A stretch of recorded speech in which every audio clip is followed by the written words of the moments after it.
Shalom les amis. Alors voilà, ça fait 2 semaines pratiquement que nous sommes dans le confinement et nous sommes en train de passer, le monde est en train de traverser une période, une de ces périodes les plus sombres. Euh, et et, dès le départ, j'avais vraiment l'intention de partager des messages, de partager la parole de Dieu pour encourager quelques personnes. Mais j'ai plutôt senti que le Seigneur voulait d'abord que je me cache dans la prière, ce que j'ai fait. Et ce matin, j'ai eu la conviction que je devais partager, faire des études bibliques. Et donc, cette première étude biblique que je partage avec vous, je l'ai intitulée « Comprendre les temps pour savoir que faire ou pour savoir ce que nous devons faire ». Alléluia. C'est important que nous puissions comprendre à la lumière de la parole de Dieu le temps exact dans lequel nous sommes, la saison dans laquelle nous sommes, pour que nous puissions savoir ce que nous devons faire. Parce que si nous ignorons,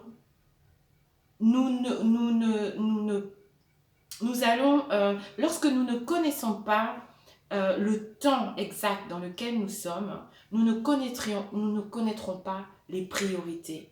Nous ne connaîtrons pas les choses qui sont prioritaires et les choses qui sont secondaires. Et nous ne comprendrons pas l'urgence des choses prioritaires. La Bible parle dans le livre de 1 Chronique 12 au verset 32 des fils d'Issachar qui faisaient partie de l'armée qui avait aidé David à devenir roi. Et ces fils d'Issachar, il nous est dit qu'ils avaient la compréhension du temps pour savoir ce que Israël devait faire. Donc, c'est important que nous puissions avoir la connaissance du temps. Et pour avoir la connaissance du temps, il y a un domaine dans la Bible, un sujet de la Bible que nous devons étudier, et c'est la prophétie biblique. Je sais que beaucoup de gens trouvent que enseigner l'eschatologie, la fin des temps, c'est pas évident parce que c'est assez controversé. Il y a plusieurs courants, il y a plusieurs écoles, il y a plusieurs interprétations possibles. Mais vous savez, dans la Bible, il y a beaucoup de sujets qui sont controversés. Entre autres, par exemple, le baptême du Saint-Esprit. Mais nous parlons quand même du baptême du Saint-Esprit. Ce n'est pas parce qu'un sujet est controversé qu'on ne va pas en parler. Parce que c'est important en ce moment même qu'on ait une compréhension claire, une image claire de là où nous sommes dans le calendrier de Dieu, dans l'agenda de Dieu. Amen. Et pour cela, le Seigneur a mis dans mon cœur de partager avec vous le passage de Matthieu 24, là où Jésus lui-même nous parle de la fin des temps après que les disciples lui aient posé des questions. C'est vrai que on en parle dans toute la Bible. Les prophètes en ont parlé. Dans le Nouveau Testament, Jésus en a parlé. Dans les évangiles, on en parle. Ensuite, dans les lettres aux églises, on en parle, écrites par Paul, écrites par Pierre. Et dans la magistrale Apocalypse, on parle des temps de la fin.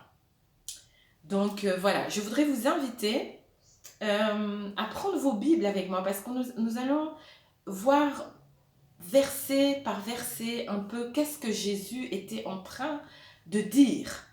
Alléluia. Et en attendant, donc, le temps que vous prépariez, si vous êtes intéressé, le temps que vous preniez votre Bible, je vais mettre un chant et nous allons passer quelques minutes dans l'adoration. Amen. Alors, je mets ce chant, le temps que vous puissiez vous préparer, prendre vos dispositions, préparer vos Bibles. Amen. Alléluia. Shadabakadabaka. Fast toward you and give you peace. Alléluia. Shadabakadabaka.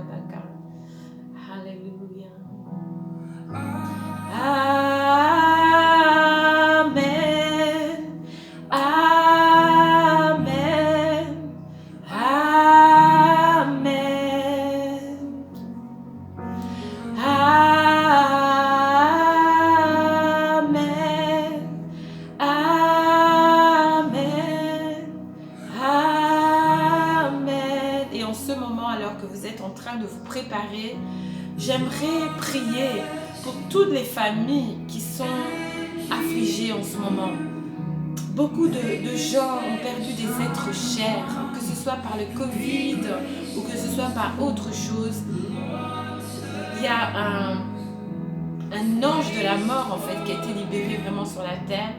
Et beaucoup de gens sont dans le deuil, beaucoup de gens sont attristés, beaucoup de gens sont affligés. Ma prière en ce moment, c'est que vous puissiez recevoir la paix là où vous êtes. Alléluia, le shalom, la paix de Dieu. Amen, la paix qui se passe tout entendement, même dans la tristesse, même dans les épreuves. Vous pouvez recevoir cette paix. Alléluia.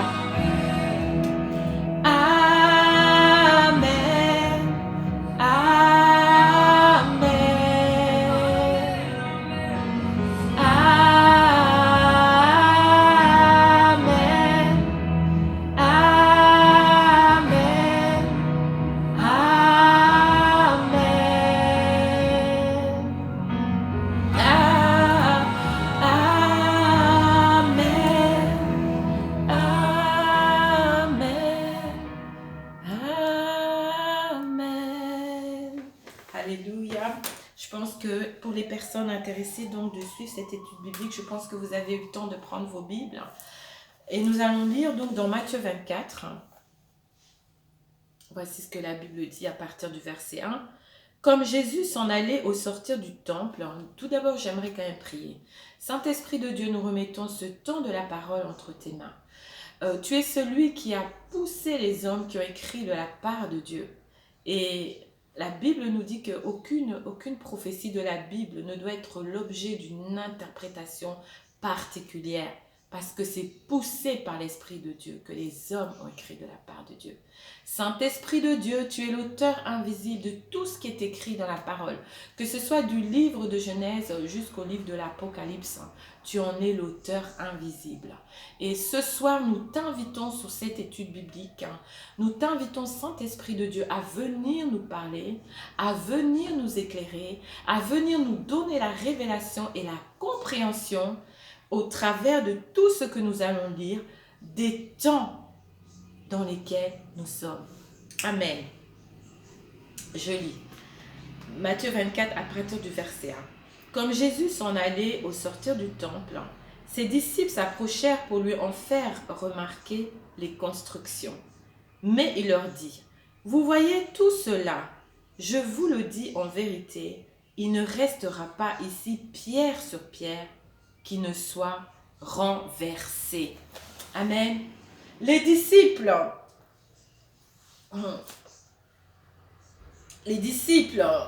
sont avec Jésus et ils font remarquer à Jésus la grandeur et la beauté du temple.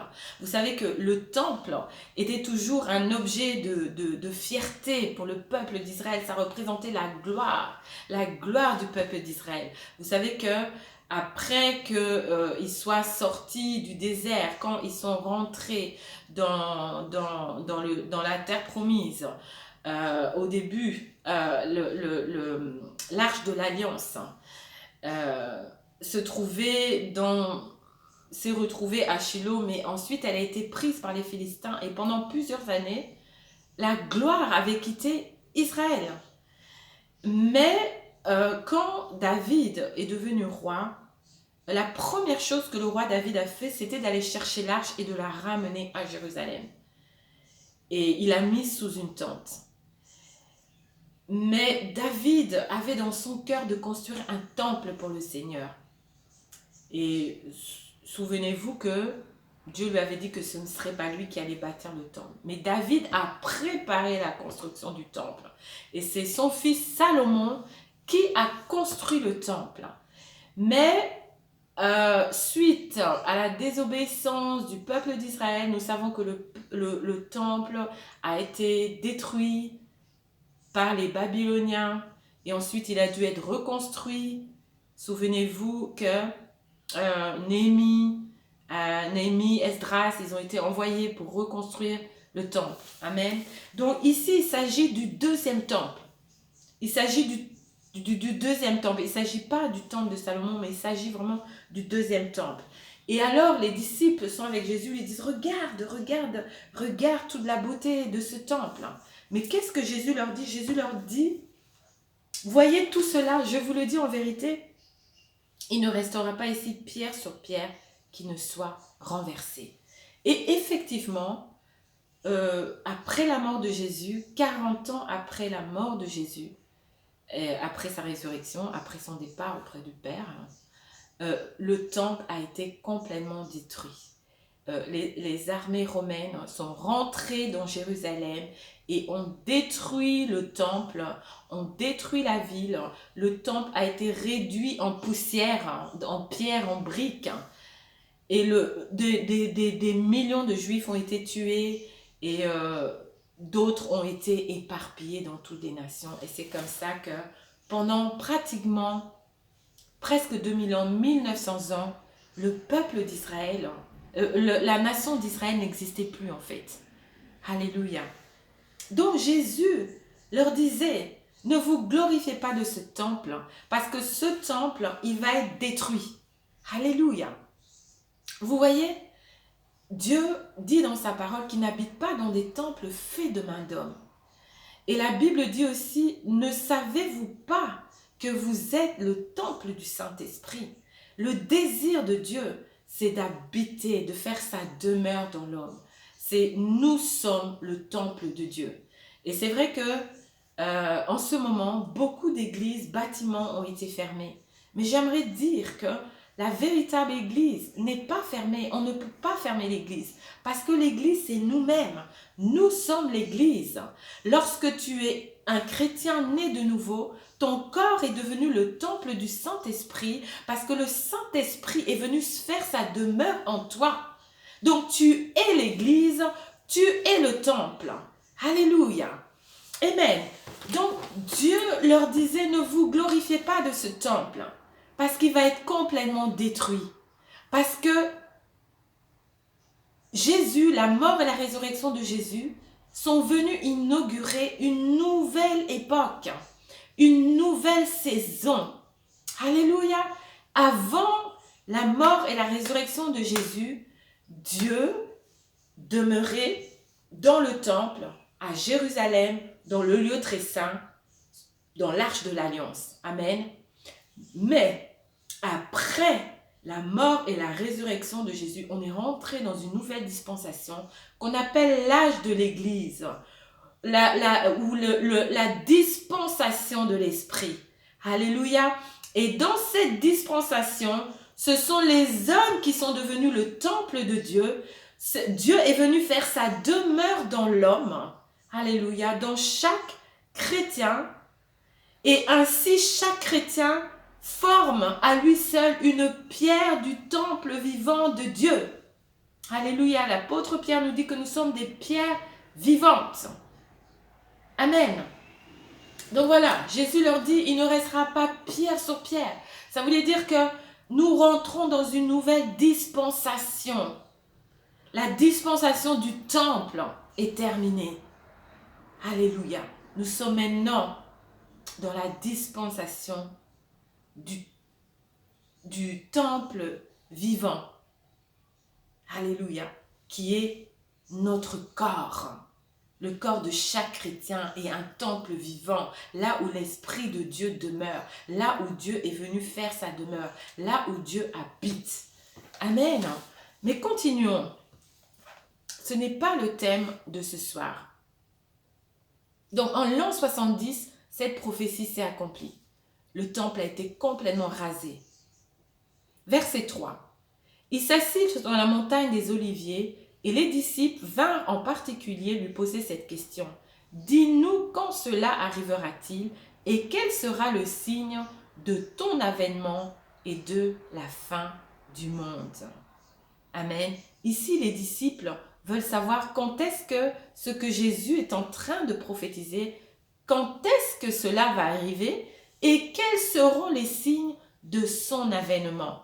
C'est-à-dire que Jésus leur avait déjà dit qu'il allait revenir. Et les disciples voulaient déjà connaître les signes des temps dans lesquels Jésus, le Messie, allait revenir. Voici ce que Jésus leur répond, verset 4. Jésus leur répondit, « Prenez garde que personne ne vous séduise, car plusieurs viendront sous mon nom disant, c'est moi qui suis le Christ, et ils séduiront beaucoup de gens. » Amen. Donc, ici, nous apprenons que ce seront des temps de séduction où il y aura des faux Christ, des personnes qui se feront passer pour Christ et qui vont séduire beaucoup de gens. Ensuite, au verset 6, nous continuons. Jésus dit, « Vous entendrez parler de guerre et de bruit de guerre. » Amen. Vous entendrez parler de guerre et de bruit de guerre. Qu'est-ce que ceci nous apprend? Ceci nous apprend que ce sera à une époque médiatisée. Amen. Et je crois que la radio, la télévision, la radio peut-être fin du 19e siècle, la télévision début du 20e siècle. Donc cela montre que nous rapprochons du retour de Jésus. Amen. Et que ça ne pouvait pas être une époque avant. Amen. Parce que lorsque nous étions, par exemple, au XVIIe siècle, au XVIIIe siècle, on ne pouvait pas être au courant qu'il y avait une guerre, par exemple, au Guatemala, ou à Singapour, ou quelque part dans le monde, n'importe où dans le monde. C'est seulement à notre époque qu'en temps réel, nous pouvons être informés en temps réel de ce qui se passe partout dans le monde. C'est pourquoi il a dit, vous entendrez parler de guerre et de bruit de guerre. Amen. Nous continuons. Gardez-vous d'être troublés, car il faut que ces choses arrivent. Mais ce ne sera pas encore la fin. Une nation s'élèvera contre une nation et un royaume contre un royaume. Et il y aura en divers lieux des famines et des tremblements de terre. Tout cela ne sera que le commencement des douleurs. Nous savons qu'il y a des tremblements de terre régulièrement. Nous savons qu'il y a des famines un peu partout dans le monde. Et particulièrement, il y a une énorme famine au Yémen. Il y a je sais pas, énormément de personnes qui sont en train de souffrir de famine dans le monde. Et Jésus dit au verset 8, « Tout cela ne sera que le commencement des douleurs. Alors on vous livrera au tourment et l'on vous fera mourir. » Ici, il parle de la persécution. Il faut savoir que la persécution de l'Église est réelle. Nous sommes ici dans les pays occidentaux, nous ne vivons pas la persécution. Encore. Mais ça va bientôt venir et nous devons nous préparer à cela. Mais dans les pays comme le Moyen-Orient, les pays où les musulmans sont majoritaires, les chrétiens vivent la persécution. En Irak, il y a des chrétiens qui ont été,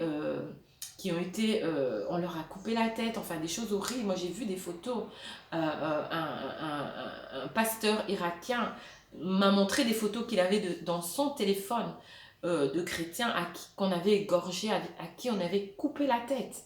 Amen.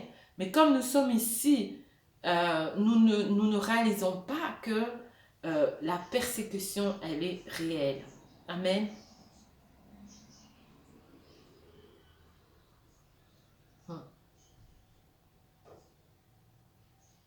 Alors on vous lèvera au tourment et l'on vous fera mourir, et vous serez haïs de toutes les nations à cause de mon nom.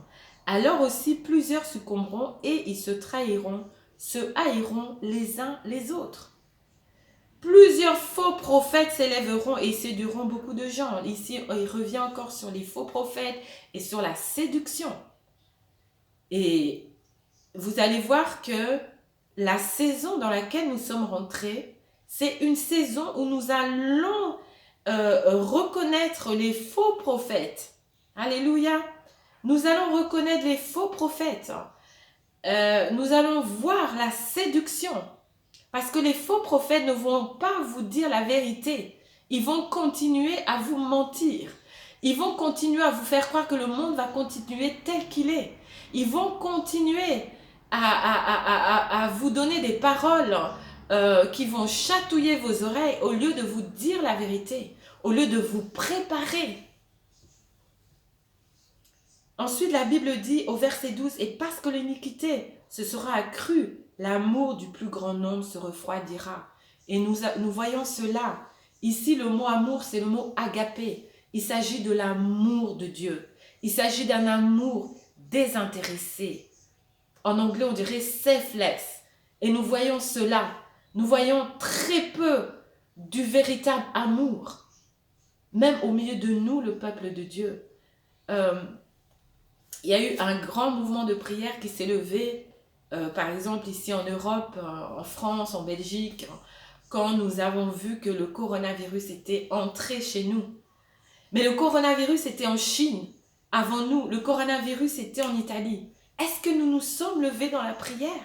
Nous avons des frères et des sœurs en Chine. Il y a beaucoup de chrétiens en Chine, plus qu'on ne croit. Moi, chaque année, je vais en Israël. Et les plus nombreux, ce sont les Chinois. Ce sont des gens fervents. Ce sont des gens zélés. Ce sont des gens qui aiment le Seigneur et qui investissent tout leur argent dans le royaume de Dieu. Est-ce que nous avons levé nos voix, nos voix vers Dieu? Est-ce que nous avons crié à Dieu pour ce qui était en train de se passer en Chine? Cela montre que l'amour s'est refroidi. Amen. L'amour s'est refroidi. Et le mal a augmenté et l'amour s'est refroidi. L'amour de Dieu, même l'amour entre nous les chrétiens, l'amour s'est refroidi. L'amour agapé. Amen. Nous sommes centrés sur nous-mêmes. Nous sommes tournés sur nous-mêmes. Et nous devons nous repentir pour cela. Amen. Nous devons vraiment nous repentir. Nous devons vraiment demander à Dieu de changer nos cœurs. Nous ne pouvons pas rester comme cela. Alléluia. Verset 13. Mais celui qui persévérera jusqu'à la fin sera sauvé. Verset 14. Cette bonne nouvelle du royaume sera prêchée dans le monde entier pour servir de témoignage à toutes les nations. Alors viendra la fin. Amen. Ici, Jésus dit que l'évangile sera prêché dans toutes les nations. Nous pouvons dire qu'avec Internet, l'évangile a atteint toutes les extrémités de la terre. Nous pouvons dire qu'il y a eu une évangélisation globale. Amen. Même si c'est vrai, il y a encore des minorités, des groupes minoritaires peut-être qui n'ont pas accès à Internet, qui ont encore besoin qu'on aille leur apporter l'évangile, notamment je pense à certains villages en Afrique ou voilà, il y a encore un travail d'évangélisation qui nous reste à faire. Mais globalement, l'évangile a atteint les extrémités de la terre. Et alors Jésus dit, alors viendra la fin. Mais la fin là dont il est question, la fin de quoi? La fin du monde. La fin de quoi? Cette fin-là va-t-elle venir subitement, de manière brutale? Amen. Et lorsque je lisais cela ce matin, le Seigneur m'a fait comprendre que la fin, c'est un temps. Alléluia. C'est un temps bien déterminé. Ce n'est pas une fraction de seconde, ce n'est pas quelque chose, mais c'est un temps. Et c'est un temps qui va en s'accélérant. C'est une cascade d'événements qui va en s'accélérant. Amen. Et nous devons connaître ces événements pour être prêts, pour être préparés. Alléluia. Alors viendra la fin. La fin de quoi? La fin des royaumes de ce monde. Pas la fin du monde. La fin des royaumes de ce monde. Souvenez-vous, le roi Nebuchadnezzar, alors que Daniel avait été déporté à Babylone, le roi Nebuchadnezzar avait eu un rêve d'une statue géante. Et je ne vais pas revenir en détail sur cette statue. Ça peut faire l'objet d'une autre étude biblique. Mais j'aimerais vous rappeler que les pieds de cette statue-là étaient faits d'argile et de fer. Et nous pouvons lire ce passage. Je vais prendre mes lunettes, excusez-moi.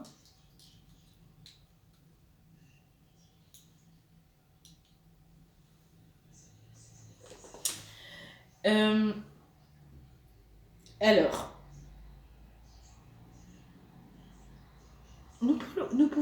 lire à partir du verset 31, Daniel 2. Voici ce que la Bible dit.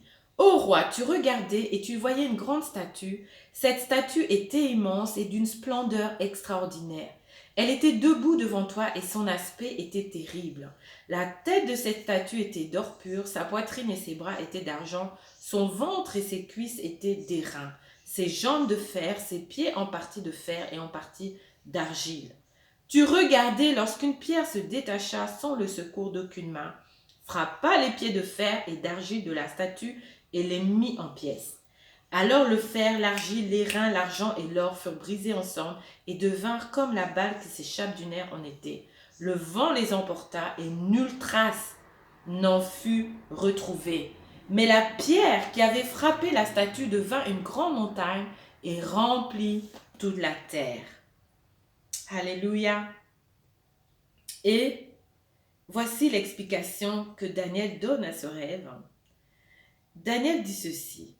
Tu as vu le fer mêlé avec l'argile parce qu'ils se mêleront par des alliances humaines, mais ils ne seront point unis l'un à l'autre, de même que le fer ne s'allie point avec l'argile. Dans le temps de ces rois, le Dieu des cieux suscitera un royaume qui ne sera jamais détruit et qui ne passera point sous la domination d'un autre peuple.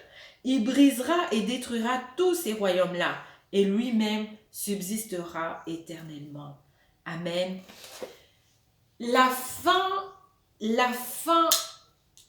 dont il est question, ce n'est pas la fin du monde, mais c'est la fin des royaumes de ce monde. C'est ce que Nebuchadnezzar a vu. La pierre qui est venue frapper la statue et tout a complètement disparu et il ne restait plus que cette pierre qui a envahi la terre. Et il s'agit du royaume de Dieu. Amen. Donc nous sommes graduellement en train de tendre vers le royaume de Dieu qui va venir de manière visible ici sur la terre. C'est de ça qu'il s'agit quand Jésus dit ce ne sera pas encore la fin. C'est de cette fin-là qu'il s'agit. Amen. Alors viendra la fin plutôt, excusez-moi. Nous continuons, verset 15. C'est pourquoi, lorsque vous verrez l'abomination de la désolation dont a parlé le prophète Daniel établie en lieu saint, que celui qui lit fasse attention. Amen. Cette abomination de la désolation, Daniel en parle dans le chapitre, Daniel au chapitre 11.